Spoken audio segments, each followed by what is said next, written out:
There's tampering, and then there's blatant tampering. You know, tampering 101 is when you're talking to kids who aren't in the portal. Tampering 201 is when you've already negotiated the deal with the kids not in the portal. Tampering 301 is when you got a kid who's gone in the portal, signed somewhere, moved there, gone to classes, and you're texting them while they're in class. That's like a whole nother level of tampering. And it's total hypocrisy because all this is going on while they, on the other side, are trying to fight their defensive end from going in the portal. They have accused publicly others of tampering with their roster and their players while they are over here tampering. All right, so this is just a really sad state of affairs, and it's, to me, we have a broken system. And if there are no consequences for tampering, then we have no rules and we have no governance.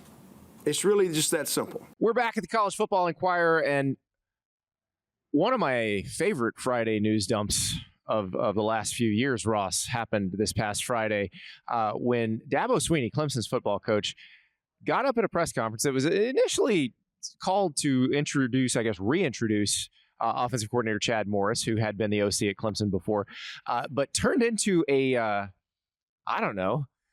showing of receipts, I guess, over the transfer airing of saga. Grievances, you might say, from yes. drawing from Seinfeld in Festivus, the airing. Dabo aired his grievances with tampering. Yes. So basically, here's what happened. Clemson took a transfer from Cal named Luke Ferelli, who's a pass rushing linebacker. We can call him edge rusher linebacker. What do you want to call him? Clemson grabbed him out of the portal, and he was taking classes at Clemson. And then while still in the portal window, about a day before the portal window closed, Luke Ferelli told Clemson that he was going to re-enter the portal, and then he wound up going to Ole Miss. Now, Dabo said, hey, he's enrolled in classes here. You're not supposed to recruit someone who's already enrolled in another school. And he basically laid out the entire case, laid out all the communications between Clemson and the player and the agent, laid out what he believes to be the communications between Ole Miss and the player and the agent. And it was as thorough a documenting of one of these things as I think we've ever seen, Ross. It was.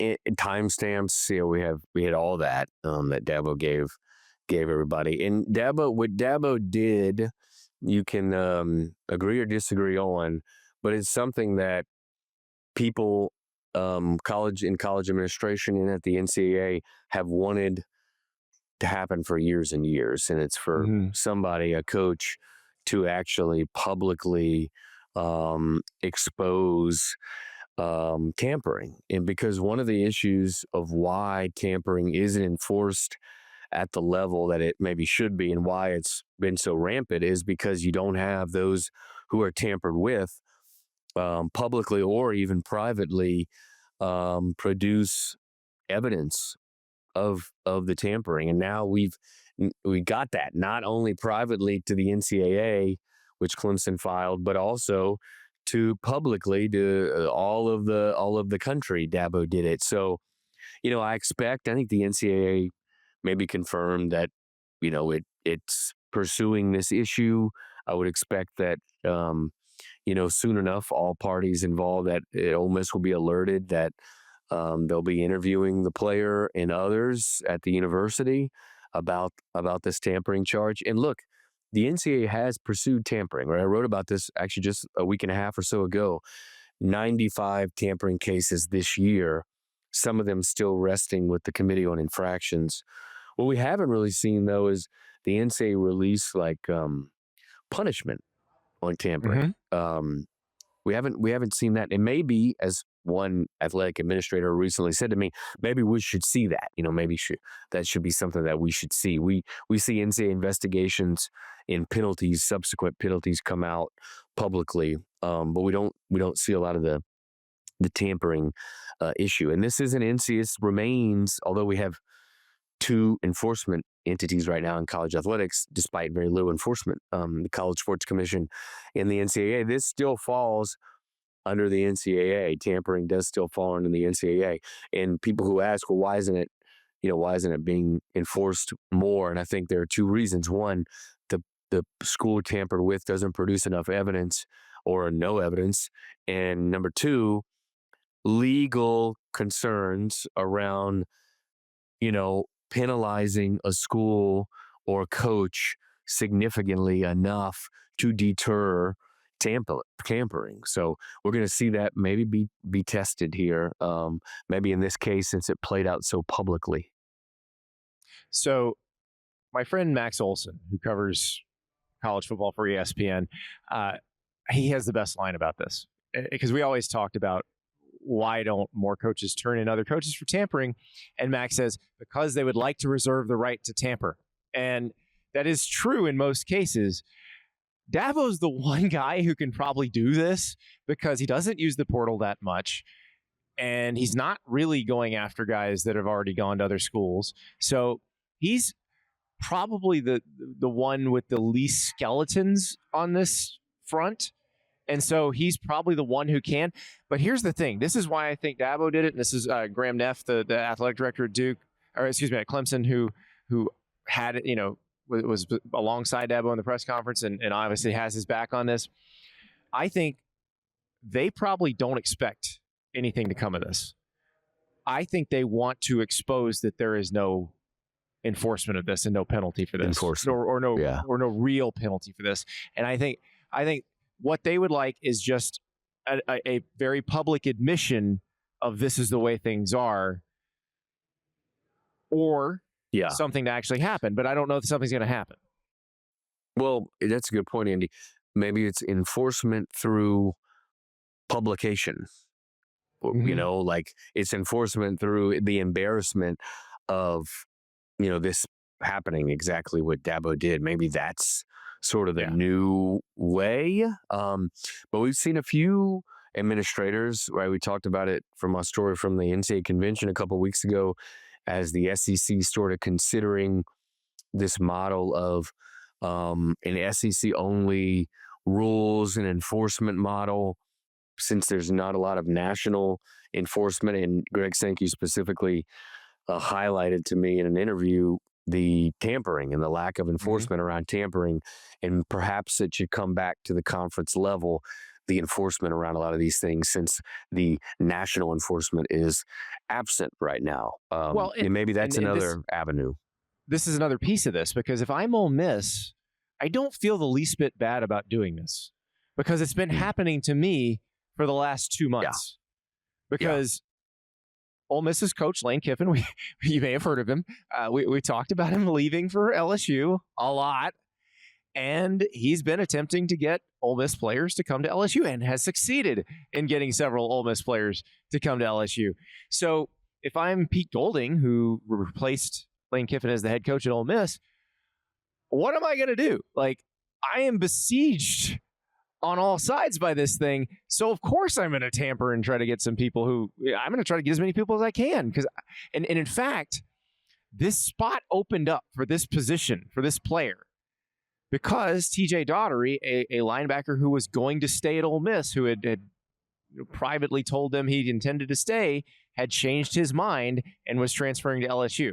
That's where the spot came from. Yep. How about that? To a degree, pretty much every school is doing this.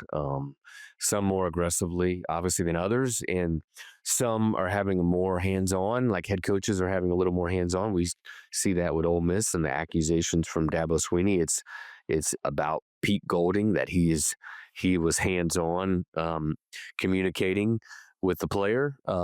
And a lot of places we don't see that. We see more of general manager or assistant coach or whatnot, or even collective like CEO communicating more with the player. But and that's why this case, you wonder, will produce a more serious penalty because the head coach is the one doing it. I don't know. Guess we'll wait and see. I will be shocked if about there's a that. serious penalty here. I think Dabo and Graham Neff will be shocked if there's a serious penalty. Yeah. I think this was more to shine a light on, hey, this is happening. They claim to have rules. If there are no rules, just tell us and we'll operate accordingly. And I'm okay with it. I honestly am fine with that too. Like this goes back to what we're talking about in the Mensa thing. If you want to create a more orderly system, you can still do it without a CBA. You can do it without a federal law. It's not going to be pretty all the time. It's still going to be somewhat messy, but you could admit that reality is reality, and this is how it works now. And I think that's it. They just have to decide if that's what they want or if they want to try to enforce these rules. So it will be really interesting going forward to see how it develops, because again, we've not gotten this level of detail publicly. Well, in Andy, we've sort of like skipped over the biggest thing maybe that Dabo Swinney said in that press conference, which is, lo and behold, it's time for employment and collective bargaining. Dabo Swinney he did now is on the employment and collective bargaining train. A man that once, said that he would quit or something if players were paid or whatever the quote was from years Spoiler ago, alert, 2017.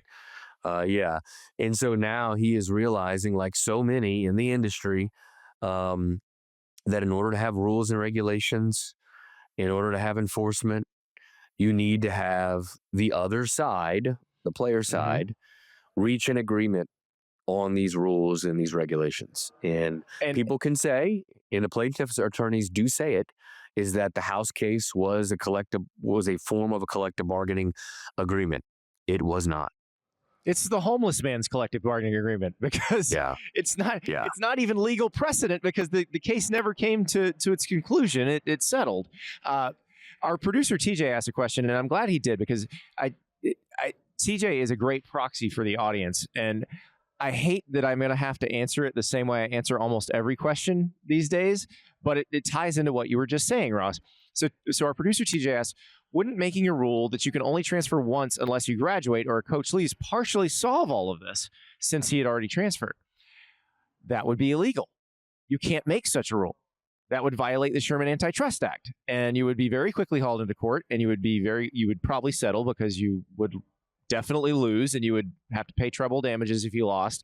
And that is, I realize, the answer to almost every question these days, but that's why someone like Dabo Swinney has come around on the idea of a collective bargaining agreement, because if you have a CBA and the players have agreed, like in a CBA, you could negotiate players are only allowed to transfer once, or these are the conditions by which negotiate you may transfer. Eligibility as well. Play 5 years over 5, 4 years over 5, whatever. Like you could negotiate a lot of this for sure. And if someone sues, the judge is going to go, well, your players association agreed to this, therefore deal with it. You can negotiate a lot through a collective bargaining, but what the negative of any kind of bargaining, and this should be said since we're talking about collective bargaining a lot, because I think it is true, is NIL let sort of open the door for the boosters to come back in, right? And even in a collective bargaining agreement, that door isn't necessarily going to be closed. So that's going to be interesting. It might take years for that door to close, sort of by behavior. But you're still going to have somebody that's paying, some school is going to pay a little more than you are. It's just the college way, Andy. But outside of all these other rules, outside of the compensation, considering all these other rules, the eligibility, the transfer, that a lot of that can probably be solved in some kind of agreement. And look, to TJ's question, this has already happened. Like, I think it's West Virginia was the case, or Tennessee, or both of them, was the transfer case that opened up that basically brought down the one-time transfer. Yeah, that was West Virginia. Yeah, and that's the issue, is everything, and this is where I realized that we've probably done a bad job explaining it, because it keeps coming up. But you have to remember almost every rule that the schools made, like the entire 408-page NCAA manual, almost all of them are illegal under the Sherman Act. It is because it's a bunch of alleged competitors getting together to price fix a labor market. That's illegal in this country. Now, you can have antitrust exemptions, but the way you get around it most easily is a collective bargaining agreement. This is why the movie studios work with SAG and the Writers Guild. This is why the NFL works with the NFLPA. And you don't see NFL players suing the NFL or their teams very often because their PA has agreed to all this stuff. That's right. That's right. And we have enough. I wrote about it in late June, quoting a bunch of, sitting power conference athletic directors who are starting to come around to this prospect of having a collective bargaining agreement. And we've heard coaches publicly talk about it. We're going to get there almost certainly, but it's going to take a long time. It always takes a long time. I had somebody mention to me, the NFL, it took like 12 to 15 years. And, college is probably 5 to 7 years into this. If you think about the Austin ruling happening in 2021, so we're about 5 years into it. You can expect that it's probably going to take around another 5 years to get there. Yeah. Which grand scheme isn't that long.